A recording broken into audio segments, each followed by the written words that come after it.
Imposter syndrome has such a pervasive impact on our lives, relationships, parenting, and businesses that I want to break it all down to get what's really going on deep down and then build you back up so that you remember who the F you are by the end of this episode. So what is imposter syndrome and how do we work through it? It's basically when high-achieving humans experience fear about being and doing enough. Some name it intense self-doubt. Some say it feels like they're a fraud who's duping everyone into believing in their capability.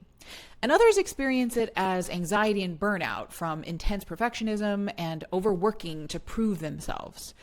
According to Dr. Valerie Young in her book, The Secret Thoughts of Successful Women, there are 5 types of imposter syndrome. 1 is the perfectionist. We all know this person. They focus on how something is done with the aim of doing it perfectly.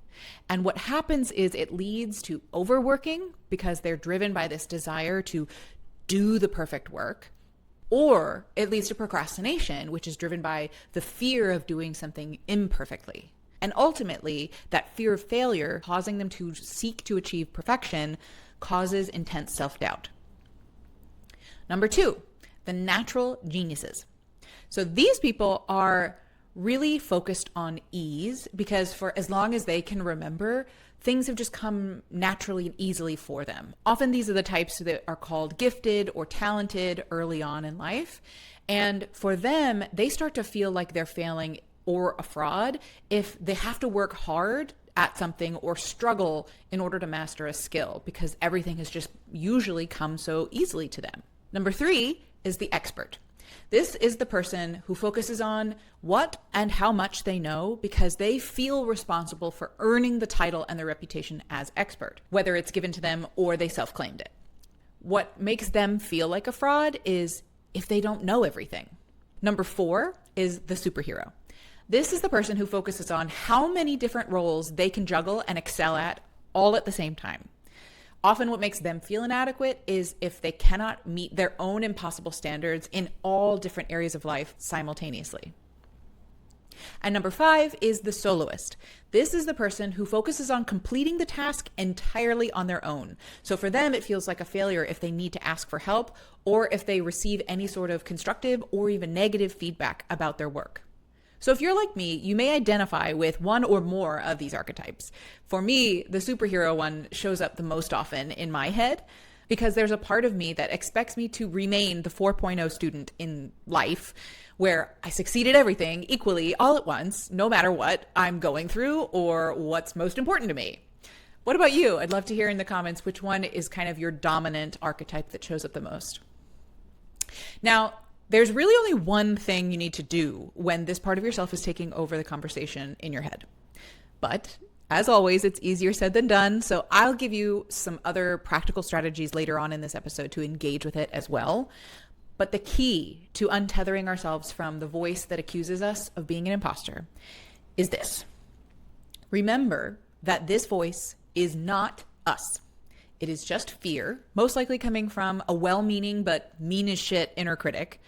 And when the feeling enters our body or we hear that voice in our heads, talk to it like another person. You have my permission to be a full-on weirdo and talk out loud to yourself, or you can write out a dialogue between 2 of the inner voices in your head in your journal and just hear what it has to say.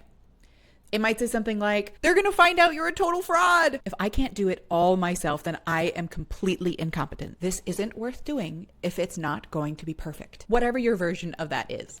And respond to it like you might a tantruming toddler or a surly teenager. Because often that voice is a younger version of ourselves trying to boss around the adult who knows better. You can try, ouch, that's not kind, like you would with a little child. You could say, that sounds really tough taking on all that pressure. I'm really sorry you're feeling that way. You could even say, fuck you, you piece of shit.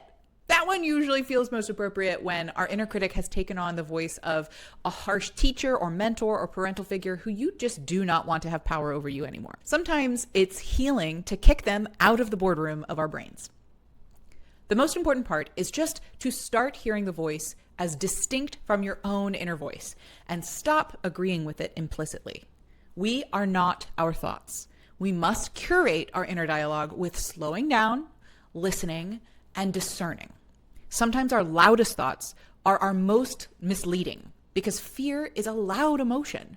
But the voice of our imposter syndrome is coming from a part of ourselves who deeply cares but doesn't support or believe in us. So tell me how it goes in your showdown with your inner critic, and let me know which approach you take by telling it to buzz off. Also, I want to know which archetype most resonates with you. And with that, we've come to the end of today's episode of the Contentment Creator Podcast, where we've covered imposter syndrome in ourselves, our marriages, our parenthood, and our businesses. Whether you caught the whole episode or one of our segments, either way, thank you for making it all the way to the end. And I hope you are subscribed so you don't miss another episode. Join me on my mission to turn a world full of content creators into a world of contentment creators. Bye, y'all.